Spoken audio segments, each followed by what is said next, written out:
Moving to the Minister of Justice, call Mark Durkan. Question number 1. Minister. The PSNI have published the final number of applications received, with just under 30% of applications from members of the Catholic community. Whilst this is comparable to previous campaigns, I would wish to see figures more reflective of the wider community. It's therefore important that we both listen to and learn from the lived experience of those from minority communities who have and do serve in the PSNI.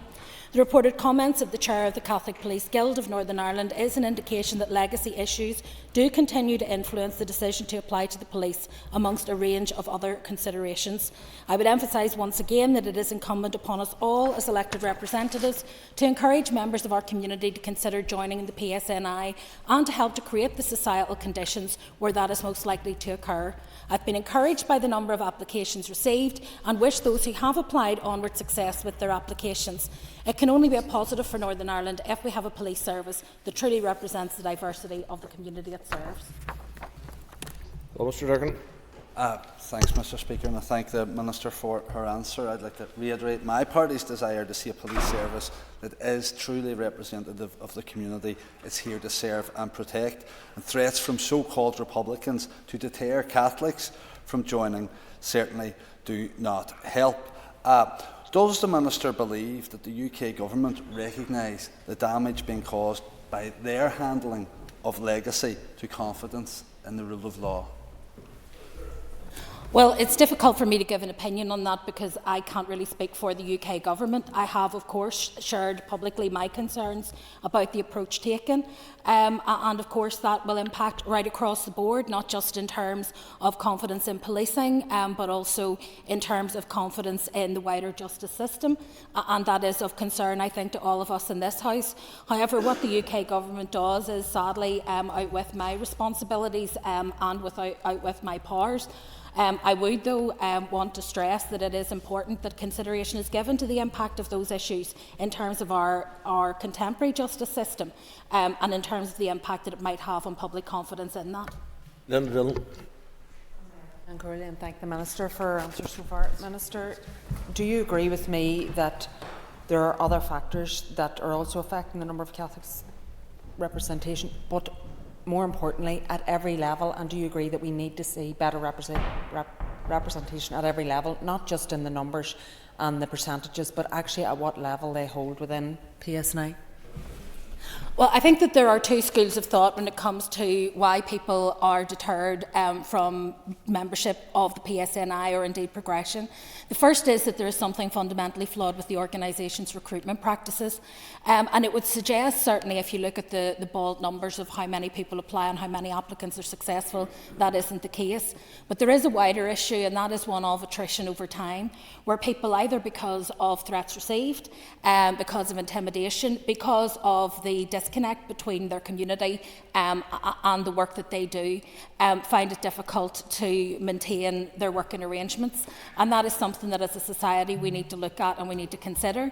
If, however, there is evidence that there is a culture within the organisation that also mitigates either against progression of people's careers through the organisation or against people wanting to remain within the organisation, we should not be blind to that issue. We should address it and look at it carefully, and we should ensure that that is no longer the case. Jonathan Buckley.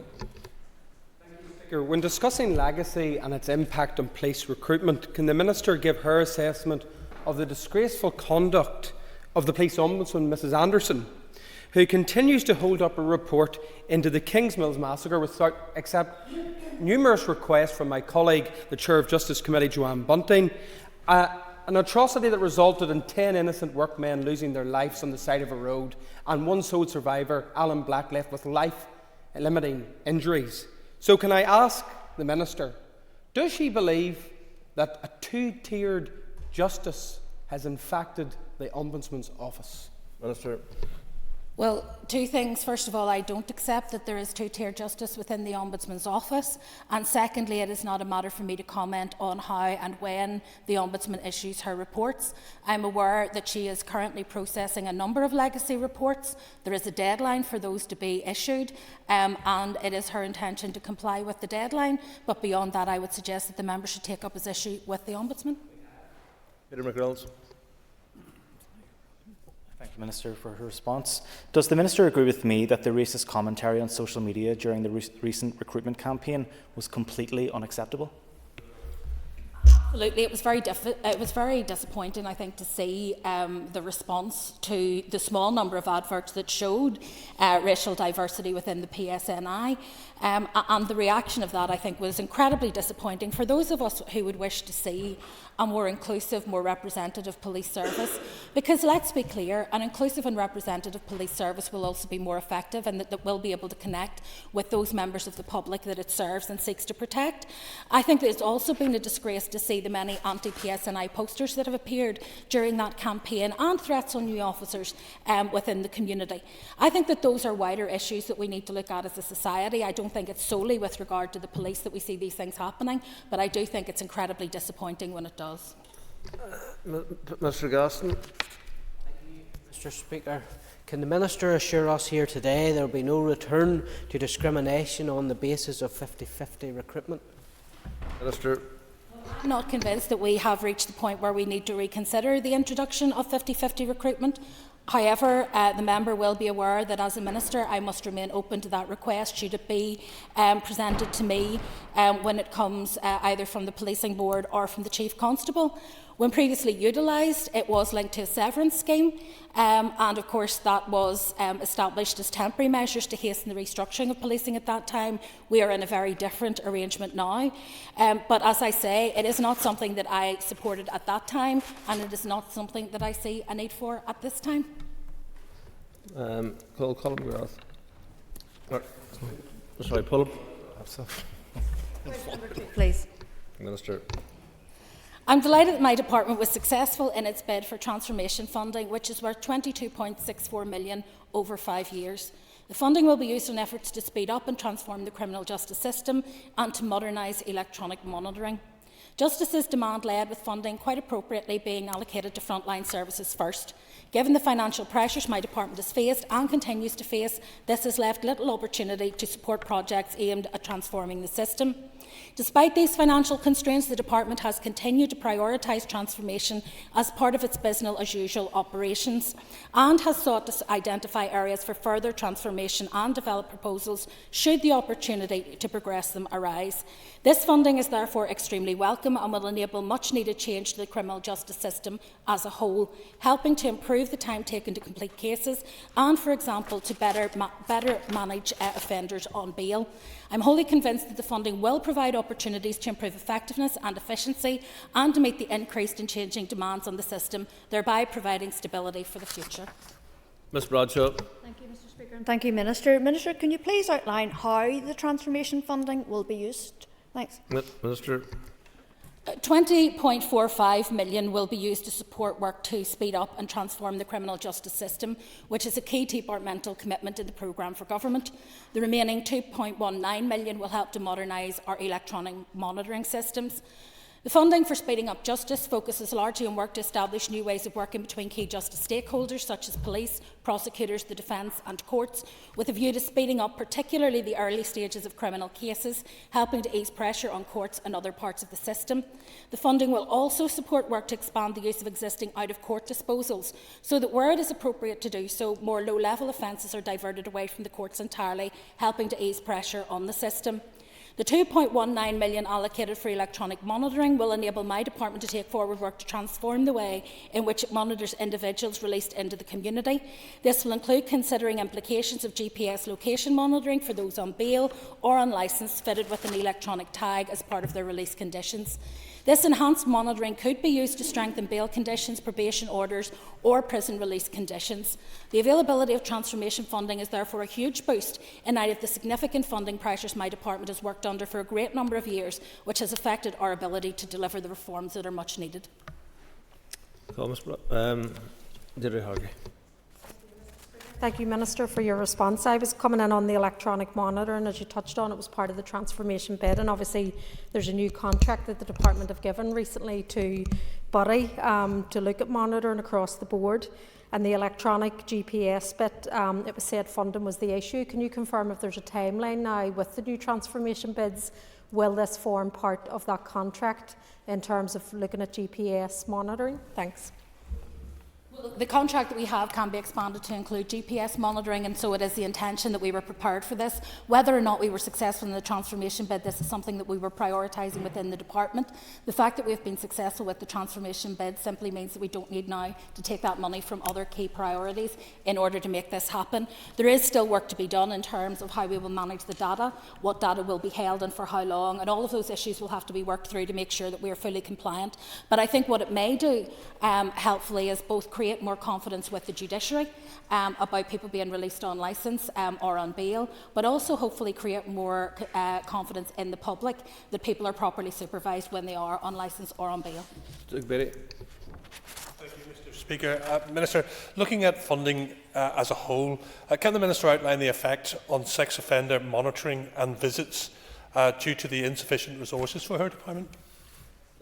Well, thus far, my understanding is that where the probation service have had to, if you like, live within their budgets, they have focused on, for example, the reporting to courts, so pre-sentencing reports to courts have slowed down somewhat in order to maintain the level of supervision that is required of those sex offenders and others who are within the community. There is also, of course, a responsibility through PAPANI for the monitoring of people who are within the community, and that will be affected by all parts of the justice system. As I've said before, I think sometimes people underestimate what underfunding of the justice system has at stake, and of course public safety is key amongst those. Colin McGrath. Number 3. Mr. Speaker. Been eagerly awaiting this one. This is something which both the current and previous finance ministers have raised with Treasury. I understand that the Chief Secretary to the Treasury has not agreed that there will be access to the reserve for these costs at this time. However, we will continue to jointly make robust representations to Treasury about the merits of our case. Should the Executive need to fund these costs from its existing budget, this will be extremely challenging and will inevitably have an adverse impact on funding for public services. I will continue to engage with ministerial colleagues to agree how best these costs can be managed. Mr. McGrath. Thank you very much, Mr. Speaker. I raise the matter because the issue of Treasury Reserve funding will have an impact on PSNI resources, and the issue of resources was mentioned in the Programme for Government consultation by the Chief Constable, who said that in terms of neighbourhood policing, the resource is shrinking. Could the Minister confirm if she intends to make any application under June monitoring to help to develop and provide resources for neighbourhood policing? Minister. Well, at the moment, I'm not in a position to discuss what I'm intending to make bids for under June monitoring, but obviously it would be contingent on the PSNI bringing to me a strong case for any bids that they feel need to be taken forward. My focus, however, is twofold. The first is to deal with the current business case which has been provided to the Department of Finance in order to increase police numbers. I think that that is one key priority that is shared between myself and the Chief Constable. And the other is to look at those outstanding items. In total, there is about 227 million of identified pressures that have not yet crystallised, but should they do so, they could not be absorbed either by the police, by the Department of Justice, or indeed by the Executive, and it's for those that we're trying to seek recourse to Treasury. Mr. McGrath. I'm not going to. He's loving this. Colin Cooper. Mr. Speaker, and I thank the Minister for her answers thus far. Can the Minister outline how many police officers have had to move home due to the data breach? Minister. That's information that I wouldn't hold. The PSNI may, however, hold it, and I would certainly be happy if the member were to contact the Chief Constable directly to ask that question. Bunting. The member's original question sought the up-to-date position with regard to the data breach. However, as the Minister has referenced, there's also the McLeod judgment and the holiday pay situation. Could the Minister perhaps give us the most up-to-date position with regard to each of those elements and any information that there may be with regard to timelines for progressing those? Thank you. Minister. Well, at the moment, we are not aware when these may crystallise, so we are still in a situation where there are exceptional pressures of around 227 million. The data breach is just one of those, and the member has rightly identified holiday pay and McLeod. They will also impact other departments, so that 227 million is only for the Department of Justice, but those latter will also have impacts elsewhere, though I have to say they're probably more significant in the Department of Justice relative to budget. From our perspective, what we have been doing is obviously seeking the opportunity to look to the reserve. We have not yet submitted a formal claim to the reserve as the costs have not yet crystallised. However, it has been raised with Treasury, including in a bilateral on the 27th of February. At that point, the Chief Secretary of the Treasury's position is that they don't meet the criteria for a reserve claim as set out in the funding policy, which is that a devolved administration faces exceptional and unforeseen domestic costs which cannot be reasonably absorbed within existing budgets or managed using the additional tools and powers available to them without a major dislocation of existing services. The only part of that I think anyone could argue is that they're unforeseen, and of course they are foreseen. What we cannot foresee, however, is when they will crystallise, so I would argue very strongly that we do indeed meet the funding policy for a reserve claim. Harry Harvey. Speaker, that'll be question 4, please. Minister. In the last 3 years, an average of 1.7% of all community orders made in the Youth Court were community service orders. The figures for the individual years were 1.7% in 2021, 0.8% in 2022 and 2.7% in 2023. These figures relate to cases where the main disposal was a community order. The figures are for initial disposals at court and do not include appeals. Persons given a community service order must undertake at least 40 hours of unpaid work in the community within a 12-month period. The orders are supervised by Probation Board. The young person must be 16 years of age or over and must consent to the order. The unpaid work must not interfere with their education, work or religious beliefs. Mr. Harvey. Thank you, Minister. I'm sure you'd agree with me that community service is a useful tool within the youth justice system. Would the Minister consider what more can be done to partner youth justice with appropriate charities to expose these young people to the amazing work they do? Thank you. Well, I think community service is indeed a good solution in terms of justice, and not just the youth justice system, but actually in terms of the adult justice system. We talk a lot about restorative justice, but one of the elements of restorative justice is paying back to the community from which you have come and to which you have caused harm. And so I think there is an opportunity through cooperation with voluntary and community sector organisations to be able to find placements, both for young people and for adults, that allow them to make a genuine contribution to their community, and often the result of that is that people go on beyond the terms of their community service to continue to volunteer or in some way to contribute to that organisation, and I think that's a really positive outcome of those orders. Michelle McElveen.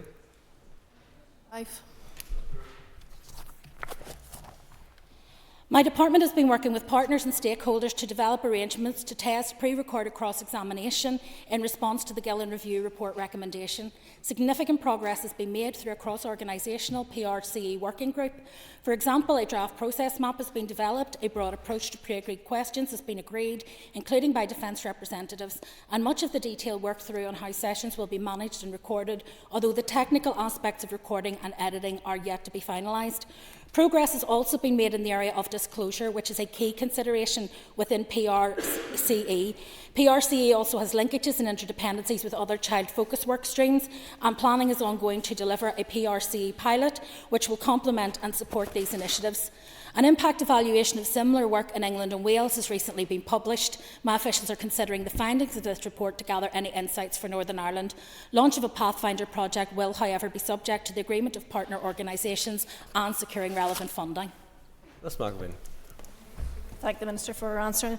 This was just one of 253 recommendations of the Gillen Review, which was published in 2019. Which led to the implementation plan of 2020. Can I ask the Minister how many of the Gillen Review recommendations remain outstanding and when we're likely to see full implementation of the accepted recommendations? Minister. I don't have the final figure in terms of the number of recommendations which have either been progressed or are substantively complete. However, I can assure the member that it is well over 70%, heading towards 80% at this point in time, and there will be further developments as part of the Victims and Witnesses Bill that we hope to bring forward in this mandate to allow us to bring forward some of the outstanding elements of the recommendations. There are others that are complex and, whilst they are in train, have not yet been fully delivered and so wouldn't contribute to that, PRCE being one of them, and another being how we deliver the Barnahus model in terms of child sexual offences. Megan. Thank you, Minister, for your answers so far. Could I ask when the pre-recorded cross-examination will be implemented? Costs for the project have not yet been finalised, but it's very likely that additional funding will be required to introduce automated case tracking, appropriate recording and editing equipment, and the arrangements that are needed and staffing resources to launch the Pathfinder project, to which I had earlier referred. There is already a significant financial pressure on the department's budget. However, officials are reviewing budget plans to consider whether a pilot can be supported in the 25-26 financial year. It will be subject, however, to an analysis of a range of priority projects for delivery. My officials are working closely with the Office of the Lady Chief Justice and other stakeholders involved in the judge-led Under 13 protocol to expedite children's cases, as the two processes share overarching objectives of reducing delay and unnecessary anxiety for vulnerable child complainants. It's important to ensure both processes dovetail together and are complementary to each other. Hunter. Minister for her answers so far. Minister, on the issue of NI sexual offences and the importance of early intervention to prevent them, the Minister will be aware of the recent show Adolescence, which touched on the complex issue of young men being radicalised online with harmful misogynistic attitudes. Does she agree with me that this important show should be shown in schools, and will she commit to discussing this matter further with the Education Minister to end violence against women and girls in Northern Ireland? Well, I've only just started watching Adolescence, so I wouldn't want to comment on whether or not it's age appropriate for people in school, I have to say, because I understand from the content that it's particularly triggering and quite traumatic. However, I do think that there is a wider point, that the member is quite right, that we need a range of resources and tools that are relatable for young people today to be able to understand the consequences of online radicalisation. This is no different to any other kind of extreme ideology in terms of how people are reached, in terms of how their minds are polluted, and misogyny is just one of a number of ideologies where people use the internet in order to influence attitudes. Many of our young men are vulnerable. We always focus on ending violence against women and girls, but many young men online are incredibly vulnerable to this kind of radicalisation, and it serves them no purpose and it does them no favours unless we find ways of connecting with them that are meaningful and impactful in terms of trying to desist from them being dragged down into those rabbit holes online. Mr McCrossan's question was withdrawn after the deadline. I call Brian Kingston. Question number 7. Engagement with the legal professions and other stakeholders has been ongoing since the launch of the programme. The substantial 16% uplift in fees I'm implementing is based on recommendations of the Independent Fundamental Review of Criminal Legal Aid, which was informed by 10 months of engagement and evidence submitted by the Criminal Bar and others. Both my officials and I have also met with professional bodies on a regular basis since the review report was submitted, and since I announced my decisions in December, I've taken a number of further steps to address their concerns. That includes delaying publication and subsequently reprioritising my delivery plan and enhancing fees for the whole profession at the earliest opportunity in May. Following constructive engagement with the Law Society and Solicitor Criminal Bar Association, I've also taken the unprecedented step of backdating the uplift to December 2024.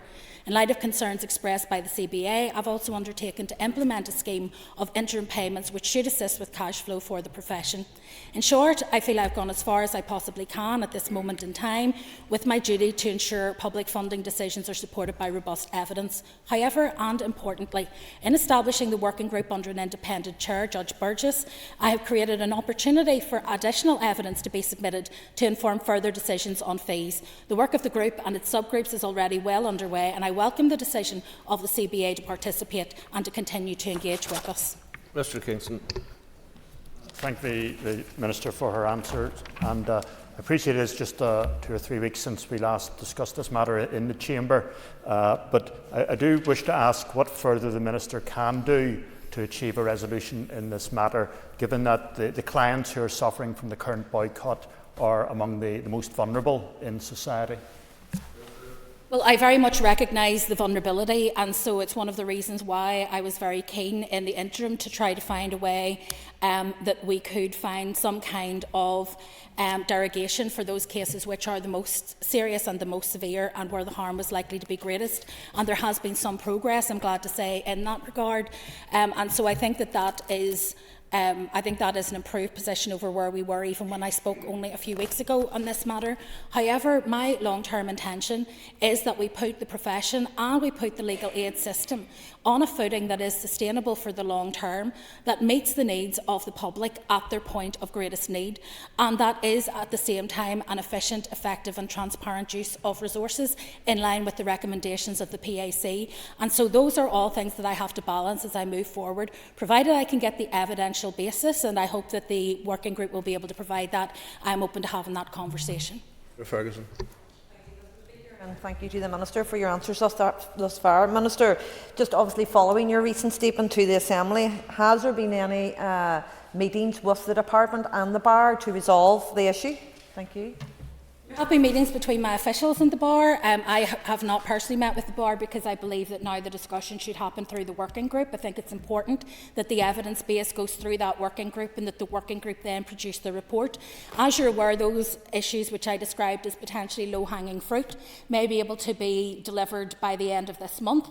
So we're talking here in the next week or so. And if we can identify those, we can include those in the secondary legislation, which I hope to bring to the Chamber in May. The remaining items we would hope to have resolved by June, and then that will allow us in a subsequent piece of secondary legislation to deal with any outstanding issues. The important thing for me, of course, is that the working group is actually successful in reaching a conclusion and bringing to me recommendations which are adequately evidence-based in order that I can then go forward and look at how I can implement them. David Honeyford. Thank you, Minister. Can I just ask what action has been taken to support victims and witnesses during the withdrawal of services? Most affected by the action are the victims and witnesses who will have been readying themselves to give evidence and who will hopefully be hoping that their journey is near an end and who will now need to wait longer for justice. I've had the opportunity over the last few months to meet directly with the Victims Care Unit in PPS and to speak directly both with prosecutors themselves and with affected victims. Those discussions only serve to increase my alarm about the acute impact that withdrawal of service is having. Every effort is being made to ensure that victims and witnesses are kept appraised of developments and to ensure that they can avail of support. But that is only of so much help when people are vulnerable. We're facing a real risk of witness attrition, of victims and witnesses suffering significant harm, and of justice coming a little too late for some. And I want to pay tribute to those in the Victim and Witnesses Care Unit and also in victim support for the added work that they have put in over recent months to support those most vulnerable victims. Justin McNulty. Can the Minister outline, or should the Minister explain why she told the Justice Committee that the Family Bar Association was happy with a 16% fee increase before the Family Bar Association had submitted their views on the issue via a consultation which is ongoing at present, and without her ever having met the Family Bar to discuss the issue? Well, I think what I said was that the remainder of the Bar had not taken action in response to the 16% and that we had applied it across all sections of the Bar. Remember, the 16% was originally recommended only for the criminal Bar. It was a decision that I made to do the uplift right across the entire Bar and ensure that all parts of the Bar were treated equitably. I doubt there is anyone in the Bar who would not welcome a 16% uplift, but there will of course be other opportunities through the reform process for us to look at other significant and distinct parts of the Bar if they're able to make their case based on evidence, as was the case for the criminal Bar. It's also the case to say that we had already looked at things we could do in terms of immigration solicitors, and we have moved ahead with that and are now working with those immigration solicitors in order to resolve their issues, because there is a particular complexity in those cases that the 16% doesn't fully reflect. So I think what I've shown myself to be is fair and equitable in terms of how I have applied the 16%, but also open to listen to a case where it's evidence-based. Mr Tennyson. Question number 8, Mr Speaker. I believe the Sexual Offences Legal Advisor Scheme has had and continues to have an overwhelmingly positive impact for victims in serious sexual offence cases. The SOLA service, funded by my department and delivered by solicitors employed by Victim Support NI, has provided free independent legal advice to 2,000 victims since its launch in April 2021. Victims have told me directly how valuable access to such advice has been. A high-level evaluation conducted after the first year of the pilot found stakeholders largely agreed the pilot was meeting its objectives of improving the experience of complainants going through the criminal justice system and leading to enhanced confidence in the process. It found the main benefits to SOLA service users were enhanced communication and understanding of the legal process, keeping victims up to date and involved with the process, lowering early attrition rates and disengagement, increased confidence and a voice within the process, and an avenue of support and reassurance. In 2022, my department established a SOLA monitoring and evaluation group which meets quarterly to analyse data on scheme uptake, user data and user feedback. This ongoing evaluation continues to support the earlier findings. Many victims who have used the service say that without a SOLA, they would not have continued with their case. Others have said that having the support of a SOLA gave them a voice within the justice system. These positive evaluation reports and hearing from victims about how important it is to have access to legal advice helped inform my decision in November 2024 to extend the pilot for a further 2 years until March 2027 and to launch a new children's service in February 2025. Moving on to the topical questions, Justin McNulty. I thank the Minister for her answers thus far. Can the Minister confirm if research carried out in fulfilment of Section 29 of the Domestic Abuse and Civil Proceedings Act formed part of her department's evidence base for the Enabling Access to Justice Reform Programme, and have the reports been laid before the Assembly as set out in Section 29? I cannot answer that question today as I don't have the details to my fingertips, but I'm happy to write to the member with the details he's requested. Mr. McNulty. Minister, your department has been unable or unwilling to confirm a timeline for publication of those reports. Can you do so now, and can you advise whether it is proper for these reports to be used as evidence by her department without being made available to this Assembly? It is entirely appropriate that we should be able to use whatever evidence we have from any reports that we have developed, and that is a given. However, when it comes to publication, as I said to the member, I don't have a publication date, and therefore I'll have to revert to him in writing. Robbie Butler. The Minister will be aware of a break-in at Dundonald House with video being widely circulated on social media. I know that serving and retired prison officers are increasingly worried about potential breaches of GDPR with personal information possibly haven't been accessed. What guarantee can you give that there has been no breach, or what actions have you taken to this point? There have been a number of incidents that the member refers to, including unauthorised access to Dundonald House beginning on Sunday the 16th of March. The apparent intent in the cases has been to create social media content about the building and its environs. However, the individuals concerned have also engaged in some destructive and antisocial behaviour. Whilst Dundonald House has been largely vacated since June 2023 as a result of health and safety concerns, it remains a government asset within the Stormont estate and with Category B listing due to its unique architectural features. It is not open to or safe for the public to access, and any unauthorised access will be reported to the PSNI.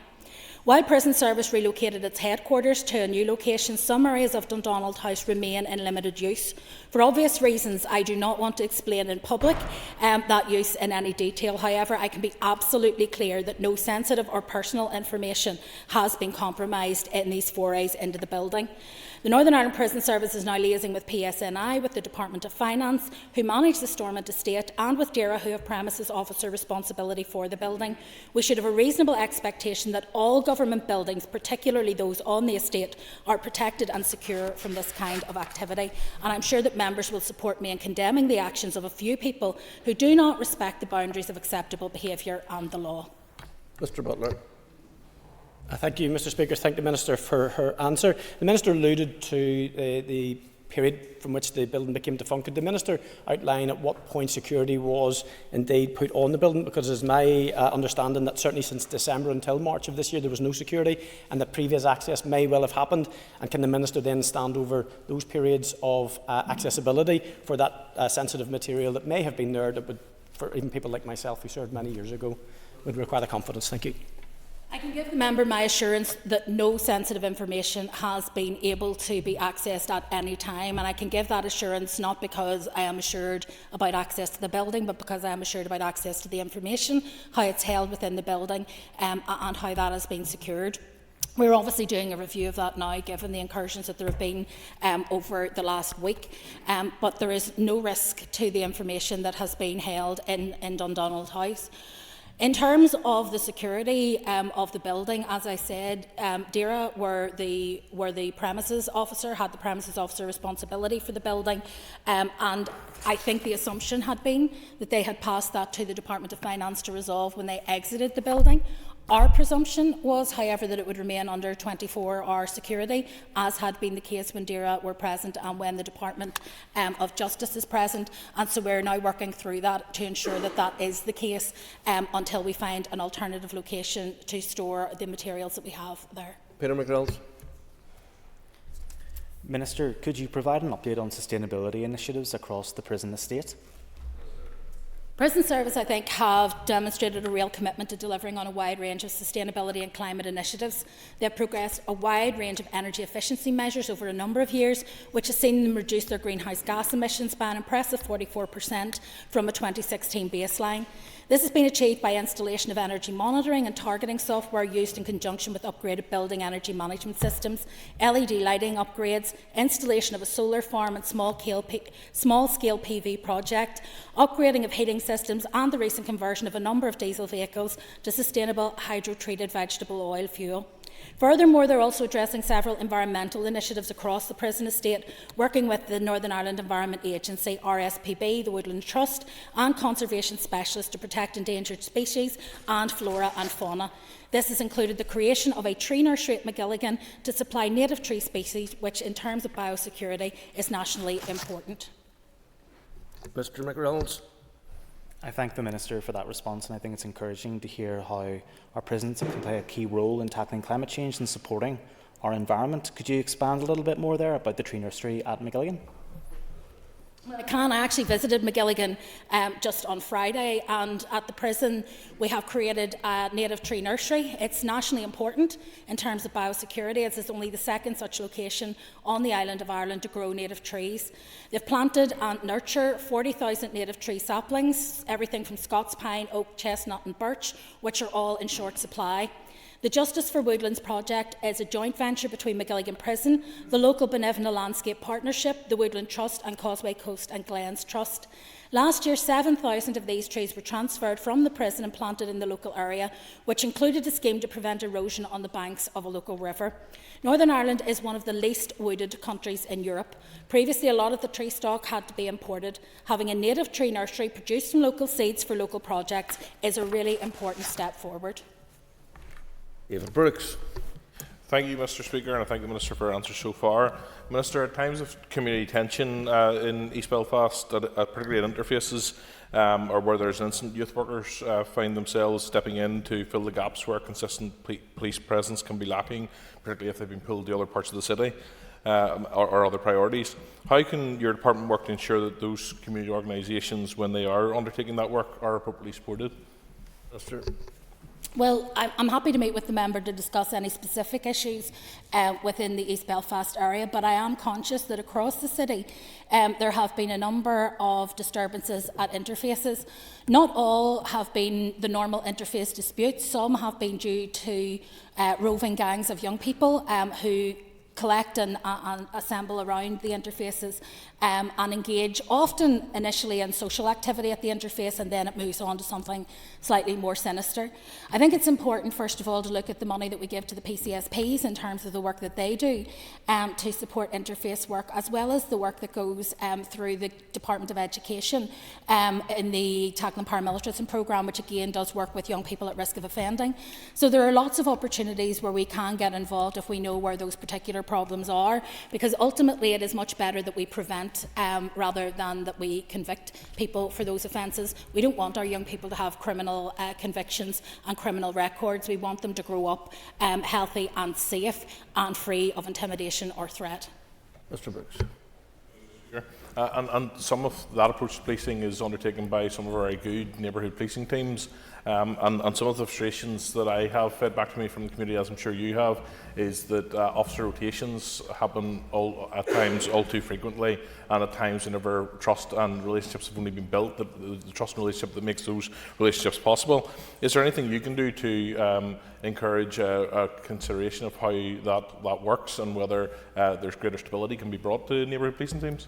Minister. I think this is an issue that you'll know Ginny raised in the recent inspection report around policing, about abstraction of neighbourhood officers from their routine duties in communities in order to take on other roles at key points in time.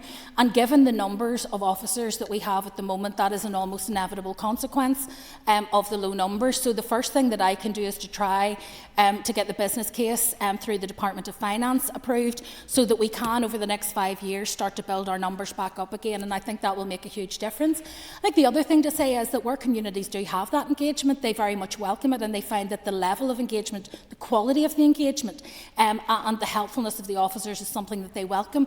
Their only complaint is that people see this churn where you don't have the same officers to be able to build a relationship, and I think some of that is also about recognising that whilst of course policing is an excellent career and there are lots of opportunities, we shouldn't diminish the importance of neighbourhood policing. It in and of itself is a really important service to the community and can be transformational in terms of people's experience of their own lived environment. Okay, Carl. Whether you believe there's a sectarian bias in the justice system, given that those from a Catholic background represent just over 51% of the prison population, where those from a Protestant or other Christian background represent around 32%. Minister. Well, I think that when you look at figures like that, it's very easy to make presumptions about why those numbers are as they are. We know, for example, and the member is very much vocal on this, that offending behaviours are often linked to deprivation. But we also know that many parts of the community that are nominally Catholic tend to have higher levels of deprivation than other areas. And so we have to be careful before making the case for institutional bias.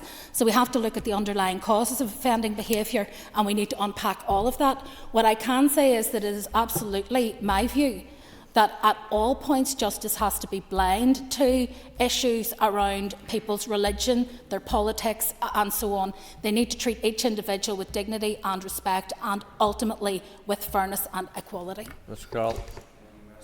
Justice should be blind, but it isn't always. Just to add, Minister, it's also concerning that those from a Catholic/nationalist background are twice as likely to be stopped and searched as those from a Protestant Unionist background. Can the Minister explain why that is, in addition to her previous question, and given that she has remit for the strategic policy of the PSNI and also setting out its long-term objectives, would she commit to raising these issues with them? Of stop and search is entirely an operational matter for the Chief Constable, and one for which he is answerable to the Policing Board. It is not part of the strategic framework for policing in Northern Ireland, nor is it part of the long-term objectives.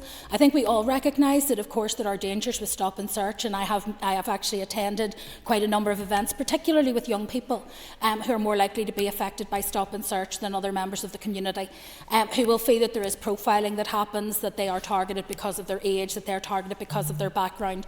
Those perceptions, whether true or not, do impact on people's relationship with the police, and so it's important that the powers the police have are used proportionately and appropriately, and that at all times they're accountable and transparent in what they do, and that is the best way for us as elected representatives to have confidence and to build confidence in the PSNI and the work that it does. David Holyford. Mr. Speaker, and thank the Minister for her answer so far. Can I ask what changes, if any, in the justice system will support and build confidence for women and girls? I want to thank the member for his question. I was very fortunate last week, as a number of other members in the Chamber were, to be present at Walkway Community Centre for an event that they were doing around violence against women and girls. And I was asked quite a similar question, and I suppose I gave 3 S's. I think the first thing is sentencing. So we need to make sure that our sentences, whilst we have the highest sentences for these kind of offences, when you look at the maxima, we need to ensure that those are reflected in what is actually handed out in the courts. That requires PPS and the judiciary and others to work together and ensure that things are prosecuted in the right forum. We need to ensure that there is support for people who decide to go through the criminal justice system and for those who wish to leave, for example, an abusive domestic relationship. I think the other issue around support, we have sexual offences legal advisors I referred earlier, and there is also an issue around the advocacy support service which we have, again to try and support people. We also again have the remote evidence centres, all of which I would hope would help to build confidence.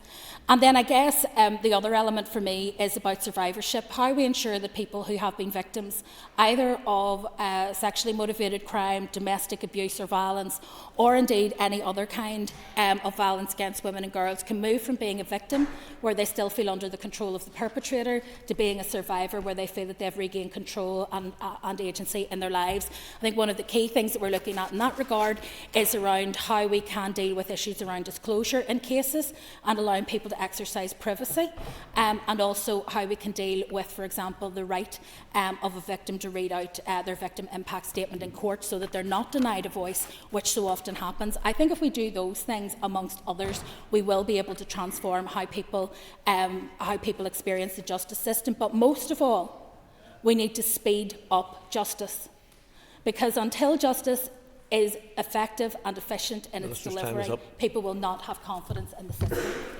Thank you. That draws to a conclusion. Questions to Minister of Justice. Point of order, Ms. Ruskin. Infrastructure Minister failed to answer a question in this chamber. Ministers are pre-briefed